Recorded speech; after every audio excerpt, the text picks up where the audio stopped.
Hey guys, so we've all heard about the beloved Benefit, right? With the slightly scary price of $30. So I thought to myself, why don't I just try and make my own Benetint? And so I did. Just cleaned out an old nail polisher that I didn't use, and then I just filled it up with the product, and I actually had a little bit left over. I got this idea from cheerstobeauty.com, which is like a blog, and I'll have the actual blog post where I got this idea from, and then her like homepage. I do realize that I missed my last video. I was really sick, and so I just didn't feel like filming a video, and so I'm sorry about that. But I made a video this time, and I was actually gonna do a different video, but I just wanted to go ahead and make this because I'm really hoping that I like it. Alright, I'll see you guys at the end of the video. Let's go, or you guys can go and watch how to make this. Okay, so the first thing you'll be needing is just some beets. Next you'll be needing some glycerin, and you could just use regular or vegetable glycerin. Next you'll be needing some vodka, and the alcohol part of it will boil out when you cook it. And then you'll be needing a pot and a metal bowl. Make sure that it's metal because you don't want to end up like breaking your bowl. Next you'll be needing a strainer, and the reason why it says like ask your mom, because some of the little beet parts could get like stuck in the little holes. And then you'll be needing a nail polisher or something to put it in. Next, fill your pot up with some water and then put it on the stove until it starts boiling, and don't fill that up too high for when you put in your metal bowl because you don't want it to like go over it. While that's on the stove, take your beets, and then if they're like full beets, then start cutting them up. I'm just showing you an example. And then try and get all of the beets in there, and I'll show a little slideshow of how much I ended up having because I got like almost no juice out of that little beet, and so you're gonna need a lot of beets for this. And then I took the glycerin, and then I just poured in, I would say around 2 teaspoons, maybe a little bit more of that in there with all of the beets. Then I just mix it all up and then put it onto the boiling water. Then you're just going to want to keep stirring it for 15 to 20 minutes.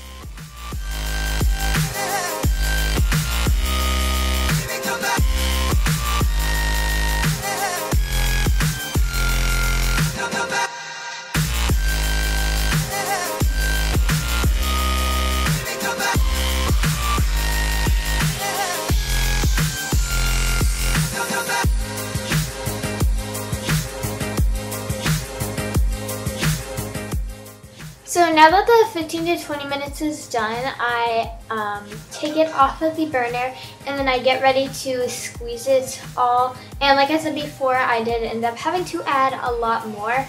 And I'll show a little slide of it and just a little bit of how much juice I actually got out of it, which was like a couple of drops. And it takes a lot of effort to get it all off. And so I ended up putting it back onto the stove, and that's how much I had in the end, and that filled up my nail polish jar with a little bit extra.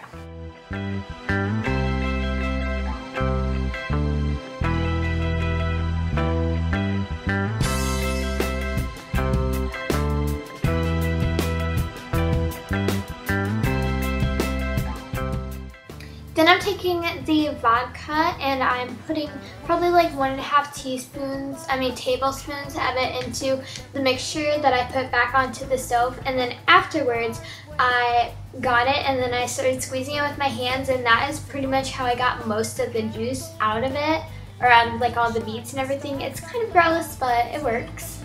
Like a big black hole, let out the gas. Then I'm taking all of that juice because some of the like beet parts of everything got into it and it made it all chunky, and then I'm adding more vodka, and like I said before, I probably in all had 1.5 tablespoons of vodka, and then I'm just putting it back onto the stove like all the liquid and just cooking that for a couple of minutes. Then I'm turning off the stove and taking the entire mixture off of the stove and then stirring it some. And then I'm just getting a paper towel just in case these might be messy. And have you ever like put ice cube into like hot soup or something? You know how it cracks? Well, that can happen to your glass bottle. So just dip it into the hot water very slowly just to warm it up some, and then of course dry it off and put a funnel on it. and then just pour the entire mixture into your bottle or your jar or whatever you're putting it in.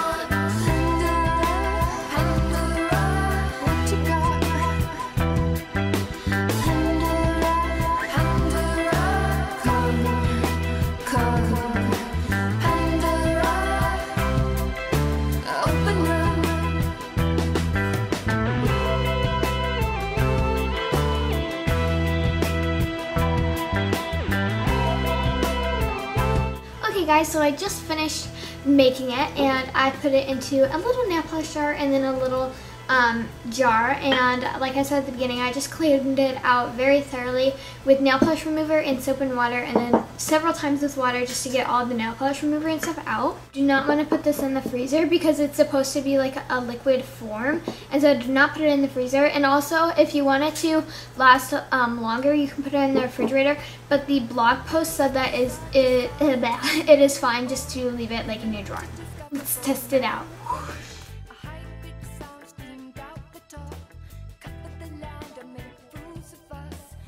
Like, that is so pretty. I think it's really subtle. I really like the way that it blends out. Now for the jar, you could either like dip your finger into it or use a Q-tip, which is what I'm going to be doing. So let's try out this one, shall we?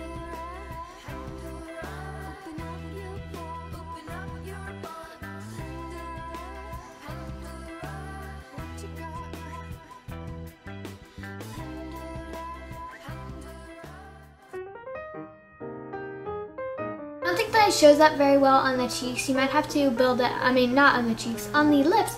I think you might have to build it up a little bit more, but I definitely like the subtle tint that it has. But like I said before, I don't think that this is like a dupe for it or anything, but this is, I just really like this, and I think that's a cool concept. And like I said before, this is not mine, like I didn't come up with this. If you guys did this, please make sure to post pictures on Google Plus and Pinterest and like send them to me so I can see what you guys' turned out like. And also, if you guys like this video, please make sure to give it a thumbs up, comment down below, and share this video on Google Plus and Pinterest if you guys want to show your friend how to make your own Benetint lip cheek stain type thing. And I'll see you guys next time. Bye!